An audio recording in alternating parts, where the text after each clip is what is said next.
प्रचार या ठिकाणी करणार नाही, हा त्याचाच भाग आहे आजची ही जी काही घडामोड होती? हे बघा, युगेंद्र काय निर्णय घेतो तो त्याचा विषय आहे. युगेंद्र कोण आहे तर श्रीनिवास दादा पवार म्हणजे अजितदादांचे सख्खे भाऊ यांचा तो मुलगा आहे. माझं आणि त्याचं कुठेही बोलणं झालं नाही. तो तिथं जाऊन जर साहेबांना म्हणजे आजोबाला सहकार्य करत असेल या वयामध्ये तर ती एक चांगलीच गोष्ट आहे. त्याचं स्वागत आपण सर्वांनी केलंच पाहिजे. आणि मी नेहमी हेच सांगतो की लहानपणीपासून आम्ही साहेबांनी दादांसाठी काय केलं हे बघितलेलं आहे. पदं दादांकडे असणारी आम्ही बघितलेलं आहे. महाराष्ट्रामध्ये आणि खास करून राष्ट्रवादीमध्ये तिथं जे काही प्रमुख नेते ज्यांच्यामुळेच तिथं पदं दिली जात होती, आमदारकी दिली जात होती, त्याच्यामध्ये प्रमुख नेता कोण होतं तर आदरणीय दादा होते. त्यांची व्यक्तिगत जीवनाची प्रगतीसुद्धा आम्ही सर्वांनी बघितलेली आहे.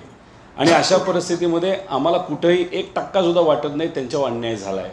आणि मग अन्याय झाला नसेल तरीसुद्धा आदरणीय पवारसाहेबांना या वयामध्ये तर ते सत्तेत जाण्यासाठी सोडत असतील तर कुटुंब म्हणून आम्हाला आवडणार नाही. कारण कुटुंब म्हणून आमची जी काय परवरिश असेल, आमची जी काय विचारसरणी आहे ती महाराष्ट्रातल्या मातीत घडलेली आहे. त्यामुळे आम्हाला अशा पद्धतीचा अन्याय साहेबांवर झालेला हा आवडलेला नाही.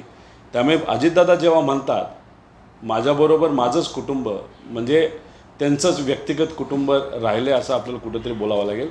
आणि श्रीनिवास काकांचा मुलगा म्हणजे युगेंद्र जर तिथं साहेबांची आजोबांची या वयामध्ये साथ देतोय हे स्वागत करण्यासारखंच आहे. कारण का हा विषय आणि हा विचार हा खऱ्या अर्थाने महाराष्ट्रातल्या जमिनीमध्ये घडलेला विचार आहे असं माझं मत आहे. अजितदादा बोलतात त्यात तथ्य आहे म्हणजे दादा बोलतात त्यात तथ्य आहे म्हणजे दादा काय बोलतात याच्याकडे तसं बघितलं तर आज आम्ही कुठेही लक्ष देत नाहीत.